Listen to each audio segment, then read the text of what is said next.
دوست نے مجھے خبر بتائی، میں نے ابھی سے پہلے نہیں دیکھا تھا، کہ مملکہ سعودی عربیہ نے حکم دیا ہے علماء کو کہ کل کے خطبہ جمعہ میں تبلیغی جماعت کی گمراہیاں، ان کے افکار اور ان کی وہ انحرافات اور خطرات بتائیں جو انسان کو گمراہ کرتے ہیں، اور یہ بتائیں کہ یہ دہشت گردی کے دروازوں میں سے ایک دروازہ ہے جو انہوں نے عبارت اس میں پیش کی ہے۔ ابھی تفصیل تحقیق ہم نے نہیں ہمارے سامنے نہیں ہے، لیکن جو فوٹو چھاپا ہے ان کے خط کا، اس میں بھی یہ عبارت موجود ہے، اس قسم کا مفہوم۔ اس پر بڑا واویلا مچ رہا ہے۔ بتایا ہمارے دوست نے کہ رد عمل اور عمل جاری ہے، غصہ گرمی جاری ہے۔ یہ الگ بحث ہے، ہم اس پر گفتگو کر سکتے ہیں کہ عالمی پس منظر میں، منظرنامے میں اس کے کیا اثرات ہو سکتے ہیں، اس کے پیچھے کیا کچھ ہے۔ لیکن اگر دینی نقطۂ نظر سے عمومی سطح پر دیکھا جائے، یہ چیزیں بہت پہلے مسلم حکومتوں کو کرنی چاہیے تھی۔ ہاں، ہمارے یہاں سادی، اس میں ایک جملہ بار بار اخبار والے نے لکھا ہے جس پر مجھے شدید اعتراض ہے، کہ خاموشی سے دین کا کام کرنے والا گروہ، خاموشی سے یہ کام کرتے ہیں۔ ابھی ایک ہفتہ پہلے ہم لوگ حیدرآباد گئے تھے، ہاں، یہی دعوتی دینی کام پہ۔ وہاں لوگوں نے بتایا حیدرآباد سے قریب کا کوئی مقام، میں نام بھول گیا، وہ تیلگو زبان کے الفاظ کا جیسا ہے، اس مقام پر تبلیغی جماعت والوں نے، جماعت اہل حدیث کی ایک مسجد کو، جو مسجد تھی آلریڈی مکمل، اسے توڑ کر زمین بوس کر دیا، ختم کر دیا۔ آج سے 1.5-2-2.5 سال پہلے، کچھ مدت میں کمی بیشی ہو سکتی ہے، آندھرا پردیش میں نلور جاگے کے مقام پر تبلیغی جماعت والوں نے اہل حدیث مسجد کو توڑ دیا اور پولیس اور سارے لوگوں سے مل گئے تھے۔ یہ خبر آن ریکارڈ نہیں ہے۔ پونا کا ایک اہل حدیث نوجوان جو دعوت و تبلیغ کا کام کرتا تھا، غریب بچہ تھا، ایک روز تبلیغی جماعت کے لوگ آئے، آن ریکارڈ نہیں ہے، سارے پونا کے ہمارے اخوان جانتے ہیں، لیکن میں بیان کر رہا ہوں، ہو سکتا ہے کوئی اس پہ اعتراض کرے، سوال کرے، کیس کی دھمکی دے، کیا کرے۔ ان کو رات میں 11 بجے بلایا گیا کہ آئیے کچھ بات چیت کرنی ہے۔ اس وقت تبلیغی جماعت اہل حدیث پہ بڑے نالاں تھے وہاں یروڈا میں، اور وہاں اس وقت اہل حدیث اپنے آپ کو اہل حدیث کہنے سے ڈرتے تھے۔ ان کو رات میں 11 بجے بلا کر لے گئے اور آج تک وہ واپس نہیں آئے۔ کئی سالوں پرانی بات ہے، آج تک واپس نہیں آئے۔ خاموشی سے دین کا کام کر رہے ہیں۔ 2 مسجدیں گرا دی، بلکہ واٹس ایپ پہ کچھ لوگوں نے تصویر ڈالی تھی کہ ایک طرف بابری مسجد کو گرانے والے، ایک طرف یہ آندھرا پردیش میں اہل حدیث مسجد کو گرانے والے۔ یہ لوگ کون ہیں اور یہ لوگ کون ہیں؟ حیرت ہوتی ہے مجھے، اور ہم لوگوں کا یہ بار بار کا تجربہ ہے۔ کئی مقامات پر ہم مسجد کی تعمیر کرنے گئے، جلگاؤں میں ایک مفتی بولتا ہے کہ ہندوؤں کا مندر چلے گا، اہل حدیث مسجد نہیں چلے گی، بننے نہیں دیں گے۔ جلگاؤں، مالیگاؤں شہر میں، جعفر نگر میں جب ہم لوگوں نے پہلی مرتبہ مسجد بنانے کے لیے کوشش کی تو راتوں رات جس جگہ پر اہل حدیث مسجد تھی وہاں سامنے محمد مسجد جو موجود ہے، جا کے دیکھیے گا، لوگ بھول جائیں گے، اور کل کے لوگ جو بیان کریں گے تو لوگ مانیں گے نہیں۔ میں آج بول رہا ہوں، اس واقعے سے متعلق سارے افراد تقریباً زندہ ہیں، موجود ہیں دونوں طرف کے۔ خود احناف میں کئی اچھے عوام اور لوگوں نے خود احناف کے لوگوں پر اعتراض کیا کہ آپ لوگ یہ غلط کر رہے ہو، جب پتہ ہے کہ اہل حدیث لوگ یہاں مسجد بنانا چاہ رہے ہیں تو آپ کیوں بنا رہے ہو؟ وہ بھی زندہ ہیں ابھی، ایسے بہت سارے لوگ، یہ خاموشی سے کام کرنے والے لوگ ہیں۔ کیا کیا چالاکیاں، چالبازیاں۔ ہاں، میں یہ نہیں کہہ رہا ہوں کہ آپس میں اختلاف و انتشار کو ہوا دی جائے، یہ کہہ رہے ہیں کہ اس کے ذریعے سے سعودی حکومت کے اس فیصلے سے انتشار پھیلے گا۔ کتنا انتشار پھیلے گا؟ مسلمانوں میں اتحاد و اتفاق ہے، بغض و عناد، جھگڑے نہیں ہیں۔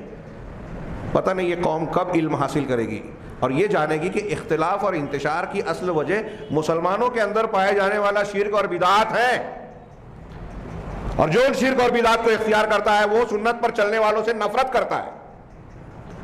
عمومی بات ہے ہر دور میں، اور علماء سلف خلف بڑے بڑے کبار علماء نے لکھا ہے، بدعتیوں کی پہچان ہے کہ اہل حدیث کو سے بغض رکھتے ہیں، برا بھلا کہتے ہیں، برے القاب سے نوازتے ہیں۔ شیخ عبد القادر جیلانی رحمہ اللہ نے لکھا غنیۃ الطالبین میں، اور ایسے کتنے آپ کو حوالے ملیں گے، اور ہمیشہ برے القاب سے پکارتے ہیں۔ جب بھی ان کو طاقت ملتی ہے اہل حق پر ظلم اور زیادتی کرتے ہیں، مسجد بنانے سے روکتے ہیں، اپنی مسجدوں سے بھگاتے ہیں، اپنی بدعات و خرافات کو بالجبر نافذ کرنے کی کوشش کرتے ہیں۔ ہمارے ہاں مسجدوں میں کتنی جگہ بورڈ لگے ہیں کہ بغیر ٹوپی نماز نہیں پڑھ سکتے۔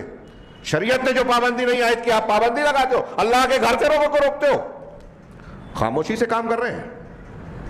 خیر، اس پر تو گفتگو ہوگی، ما لہو اور ما علیہ، یہ خبر کیا ہے، اس کے نتائج کیا ہیں، اس کی بنیاد اور پس منظر کیا ہے۔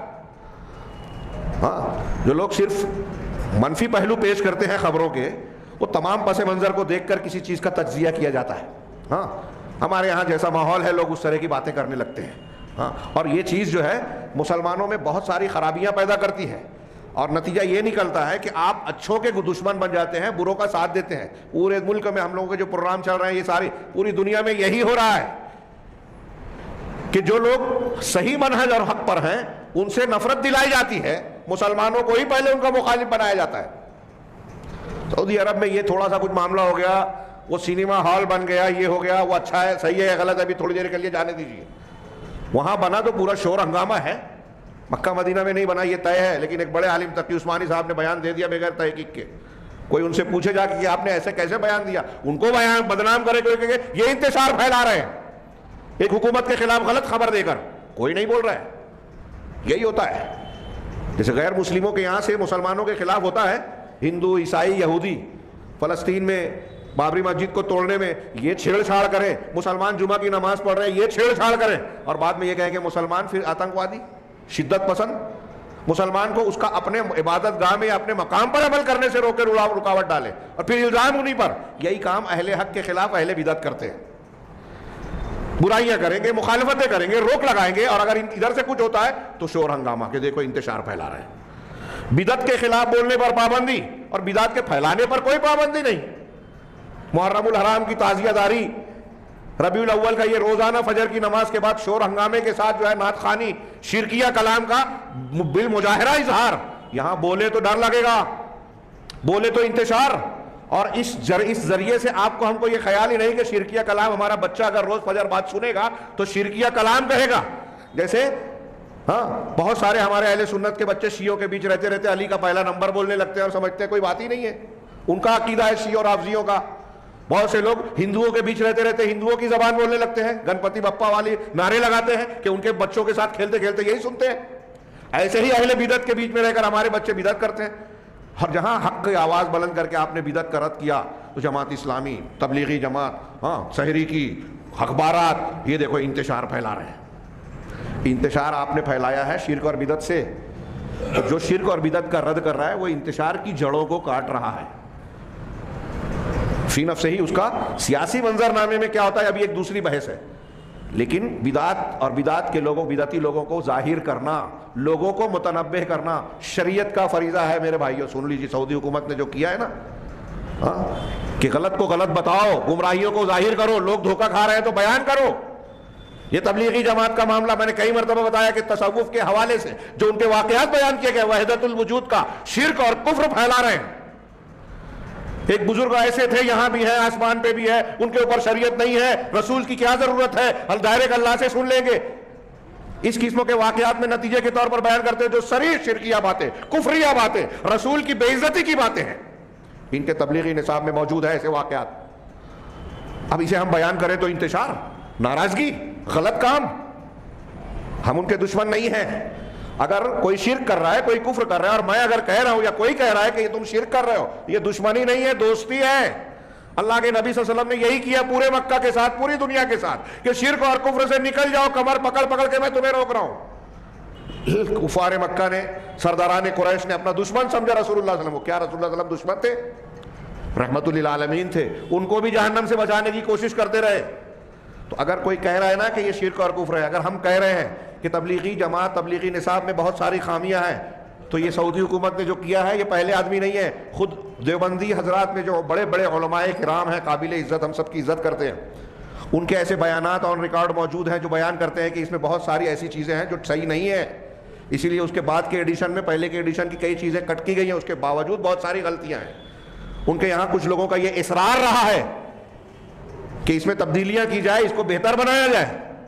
اور اسی بنیاد پر سعودی میں جب یہ جانکاری ہوئی تو بہت سالوں سے وہاں تبلیغی نصاب پر پابندی ہے. اگر یہ جاتے بھی تھے تو ریاض الصالحین پڑھتے تھے. کیوں؟ اس وقت اعتراض نہیں کیا. علماء کرام کا اور بڑے بڑے کبار علماء کا بیان دیکھ لیجئے کہ یہ جو اس میں جو چیزیں بیان کی گئی ہے، باقاعدہ کتابیں موجود ہیں، ان کی کیا کیا گمراہیاں ہیں، کچھ آج کی نہیں ہیں. اب ایسی چیزیں موجود ہیں اور عوام صرف بھیڑ بھاڑ دیکھ کر کے ارے اتنے لوگ آ گئے، اتنے جماعت، اتنا بڑی کانفرنس ہے. ہاں واٹس ایپ پہ اور یوٹیوب پہ اتنے لائک کرنے والے ہیں، اتنے ہمارے عوام تو ایسے ہیں کہ ان بھیڑ بھاڑ کو اور لائک کرنے والوں کی تعداد پر طے کرتے ہیں کون بڑا ہے کون چھوٹا ہے. یہ جہالت کی انتہا ہے. تو ایسے ماحول میں غلط کو غلط کہنا اور گمراہ کرنے والوں کی گمراہی کو بے نقاب کرنا یہ دین کا فریضہ ہے میرے بھائیو، دین کا فریضہ. یہ اہل سنت کے عقیدے میں اصول میں شامل ہے.